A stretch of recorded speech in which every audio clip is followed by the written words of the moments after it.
جو دل ہی دل میں نماز پڑھتے ہیں تو ان کی نماز نہیں ہوگی. اس کی ڈیٹیل توجہ کے ساتھ سمجھ لیں. نماز میں کم از کم اتنی آواز سے پڑھنا ضروری ہے کہ خود آپ کے اپنے کان سن لیں کہ آپ کیا پڑھ رہے ہیں.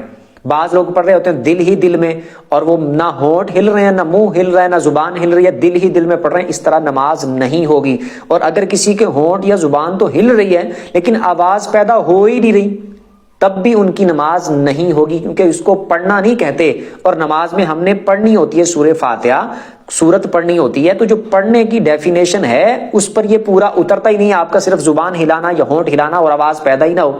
تو کم از کم اتنی آواز سے پڑھنا ضروری ہے کہ خود آپ کے اپنے کان سن لیں کہ آپ کیا پڑھ رہے ہیں. لیکن اتنی بھی بلند آواز سے نہیں پڑھنا کہ ساتھ والا مثال کے طور پر کوئی نماز پڑھ رہا ہے تو وہ ڈسٹرب ہونے لگ جائے. تو اتنی بلند آواز سے بھی نہیں پڑھنا اور اتنی بھی آہستہ آواز سے نہیں پڑھنا کہ خود آپ کے اپنے کانوں تک آواز ہی نہ آئے. لیکن کسی جگہ پر اگر شور ہو تو وہاں پر اگر آپ نارمل آواز میں پڑھتے ہیں کہ آپ کے کانوں تک آواز آ سکے لیکن اس شور کی وجہ سے نہیں آ رہی، تو تب آپ کی نماز ہو جائے گی.